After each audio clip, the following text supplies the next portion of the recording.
Cambiate a Ospose Integral. Gana tu salud, ganas vos. Ospose Integral. Compromiso médico. El Centro Médico Montserrat, por sus servicios médicos de excelencia en diferentes especialidades, obtuvo la distinción del ITAES, el instituto que acredita garantía de calidad médica. Centro Médico Montserrat, un nivel superior en salud. La red En Todo Estás Vos fue creada para transformar eso que te quita el sueño en cosas que te hagan soñar. Entrá a buenosaires.gov.ar/red En Todo Estás Vos. Buenos Aires Ciudad. En Todo Estás Vos. La gestión política con participación ciudadana es la única forma de crecer como país. Creer en la política es un desafío que solo se logra con control.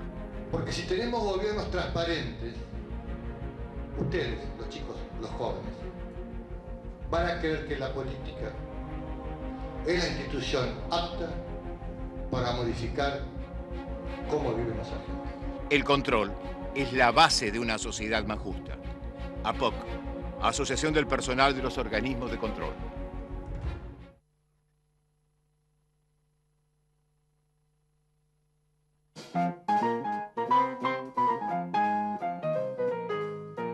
Bueno, ya recibimos a nuestro invitado de esta noche, a quien quiero que me expliquen, al señor Ricardo López Murphy. Ustedes lo conocen, ministro de varias cosas, ministro de Economía en la Alianza, bueno, candidato presidencial, hace no mucho archirrival de Kirchner. Es verdad. ¿Durante cuánto tiempo? Yo diría desde el comienzo. Desde el comienzo. Yo fui uno de los que... 2003-2005. Probablemente con más tenacidad y firmeza me he opuesto a las políticas actuales. No ahora, que es fácil, porque sí, se ven los frutos. Eran dos, eran Ricardo López Murphy y Lilita Carrió también. Efectivamente. Yo desde el comienzo tuve una actitud muy opuesta. Tengo otra visión del mundo, otra forma de ver cómo Argentina tiene que hacer las cosas. ¿En qué andas ahora? Nadando, suponemos.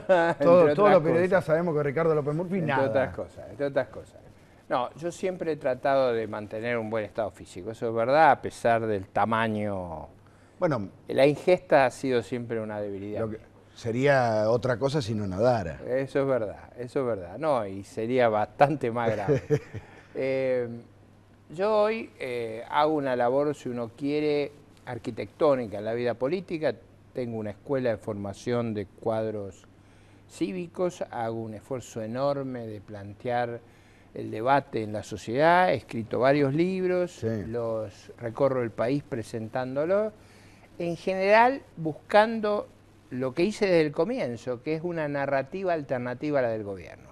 Porque acá tenemos abrumadoramente presentada en los medios oficiales una explicación del mundo, del país, de la región, de las personas. Yo trato de que tengamos otra. Ahora, a mí me impresiona mucho, a propósito de esto del relato y de cómo se marca la agenda, desaparece Cristina 4 o 5 días y no hay de qué hablar. Culpa de los periodistas, pero también de los políticos. ¿Qué pasa? ¿Por qué están así? Bueno, porque el grueso de los temas ha sido vaciado de contenido. Por ejemplo, en cualquier país del mundo, el más grande debate que hay todo el tiempo es la ley de presupuesto. Acá es un chiste la ley de presupuesto. Claro. Entonces no hay un debate sobre la ley. No hay el debate que hay en otras sociedades porque el destino de cada región, de cada sector, se juega en la ley de presupuesto. Acá no, acá en la ley de presupuesto es como si fuera un papel de traza mojado.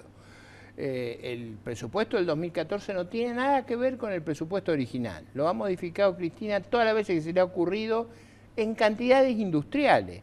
Entonces, es casi natural que por el vaciamiento de las instituciones se ha perdido el interés en los temas verdadero. Por ejemplo, nosotros tenemos un problema de seguridad para mí muy grave, sobre todo en el Gran Buenos Aires, Gran Rosario, se ha vuelto muy crítico. Está bien, pero en la tele, antes de que avances, en la tele no aparece a Ricardo López Murphy hablando de inseguridad, discutiendo con cualquier otro, aparece Ivo Kutsarida, yo lo vi a Carlitos Nair Menem hablando de seguridad. ¿Qué hace este tipo ahí?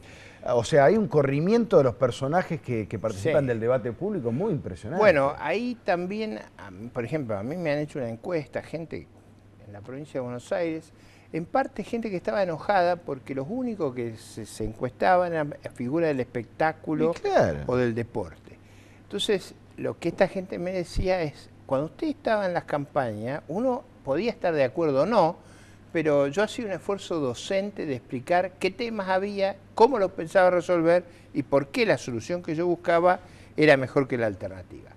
Si se sigue hoy los procesos electorales, uno ve que no hay esa explicación, no ve programa ni alternativa. Y digo, no solo del oficialismo, hay un gran déficit en esa materia.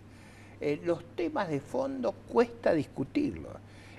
No porque no los tengamos, yo mencioné el de seguridad, podemos mencionar el de educación, o sea, ¿por qué la Argentina ha tenido esa caída dramática en las pruebas PISA que se ha derrumbado respecto a América Latina? No digo respecto a Asia, respecto a los países escandinavos, que es una cosa, digamos, estremecedora verlo, sino el problema de educación. Y eso tiene mucho que ver con el problema de seguridad. Nosotros producimos prácticamente la mitad de nuestra juventud no puede terminar la escuela secundaria y la mitad de los que la terminan no pueden entender un texto.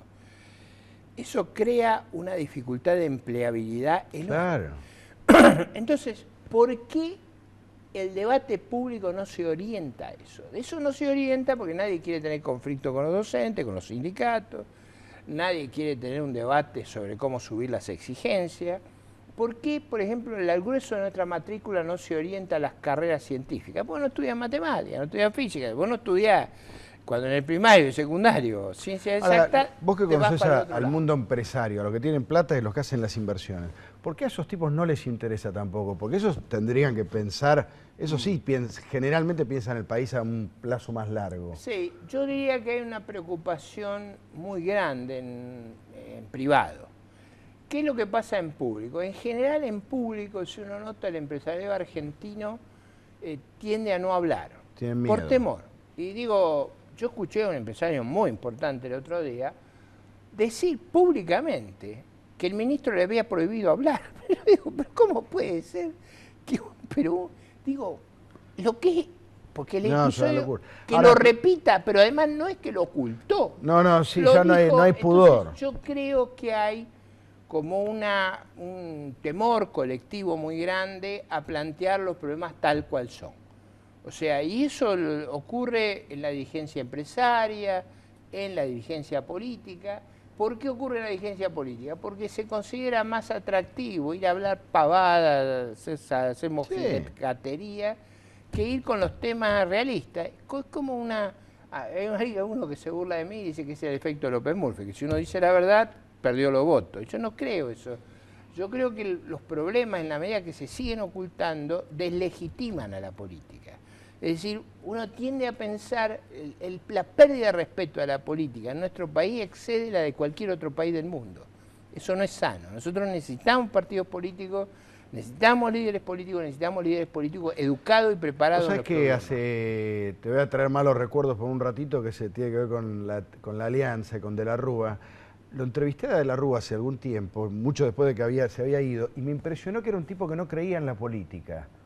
Cuando vos le preguntabas cualquier tema del ciclo de la alianza, él te decía, bueno, pasa que las hojas valían 2 pesos, el mundo exterior, todo el tiempo te hablaba de economía. Yo dije, wow, este tipo es político, pero no cree más en la política. Teniendo en cuenta el ciclo kirchnerista que vino a decir que la política reemplazaba la economía prácticamente, ¿qué te genera eso? ¿Cuán importante es la política y cuán importante es la economía? No, yo creo que siempre las buenas políticas son las que permiten organizar una economía eficaz. O sea, si la política obstruye a que funcione eficazmente la economía, eso empobrece. Sí. La buena política es la que es capaz de hacer lo que hay que hacer. Es verdad que a fines del siglo XX, comienzo del siglo XXI, Argentina sufrió una tormenta perfecta. La tormenta perfecta fue una combinación de una dramática caída de los precios, una alza muy grande de la tasa de interés y una terrible devaluación en Brasil. ¿Qué produjo eso? Un estallido del sistema político argentino. Entonces, ese rechazo que tiene el doctor De la Rúa al sistema político es porque él los vio operar. O sea, los vio funcionar, los vio trabajar para crear una crisis política aún más grande que la crisis económica que enfrentábamos. Eso es así, eso ocurrió. No, está bien, pero él formaba parte de la política. No, está claro. Como cada uno de ustedes. Una de las razones, yo creo, que fueron muy críticas fue la construcción electoral de la alianza.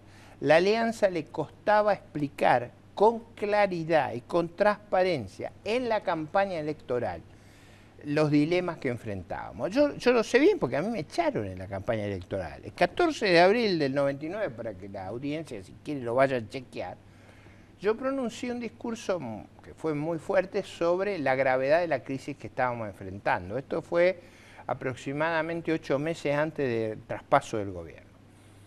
Por haber dicho lo que dije, me echaron de la campaña. Entonces, ahí me echaron diciendo que no iba a ser jamás ministro, después me llamaron. Pero digo, lo que quiero decir es, la sociedad venía con un problema de funcionamiento de su sistema político muy severo, que se agravó a extremos inauditos en esa época y hoy se ha degradado al punto que no hay los debates, esa vaciedad en el debate que narraba, esa vaciedad está en esa crisis de representatividad. Uno ve, por ejemplo, en otros países, ¿qué es lo que a mí más me llama la atención?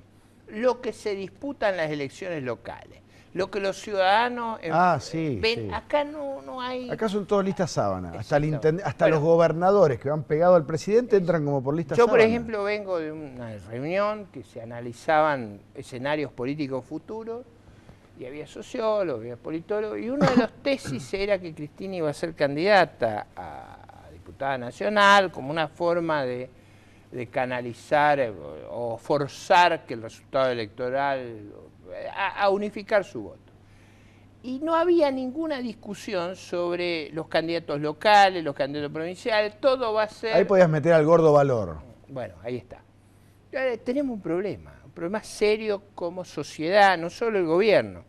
Ahora, parte también en la cultura social, o sea, ¿por qué nuestra cultura quiere que haya programas de espectáculo y no programas políticos? Bueno, pero los políticos van a los programas de espectáculo. Absolutamente, pero yo digo, ¿por qué en la década del 60, del 70, del 80, buena parte de la década del 90, había una multiplicidad de programas políticos que hoy en la televisión abierta uno no los ve? Ahí hay un tema cultural, hay un tema de... Cuando digo cultural no digo que sea bueno, hay como una fobia a la política. Claro.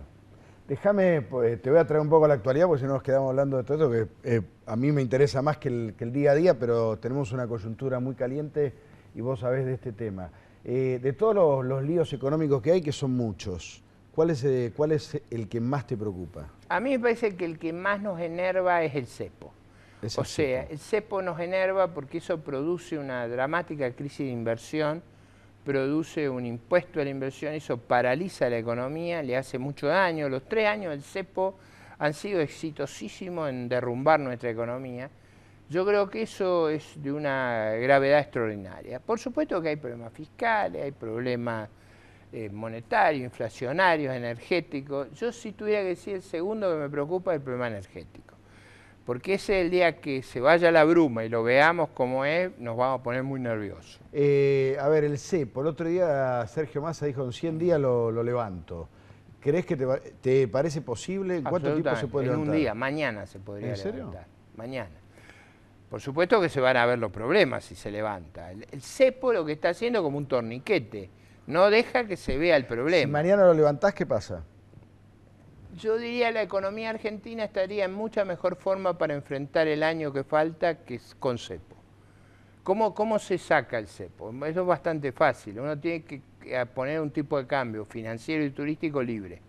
¿Qué pasaría ahí? Dejaríamos de vender dólares del Banco Central para pagar deuda, dejaría de vender dólares para que la gente se vaya de turismo al exterior, dejaría de haber colas inmensas para comprar el dólar ahorro, habría mucha venta del turismo receptivo, habría una reacción muy positiva de la economía.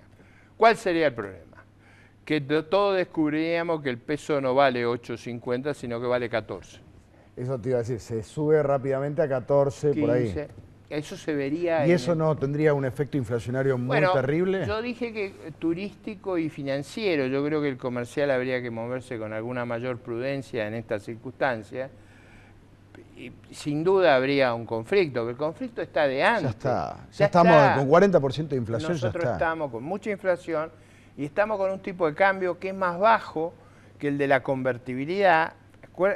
Acuérdate que la convertibilidad era una época de cosas caras en dólares. Todo el problema hoy es más caro que en esa época y con 35% de impuesto a la exportación de algunos bienes.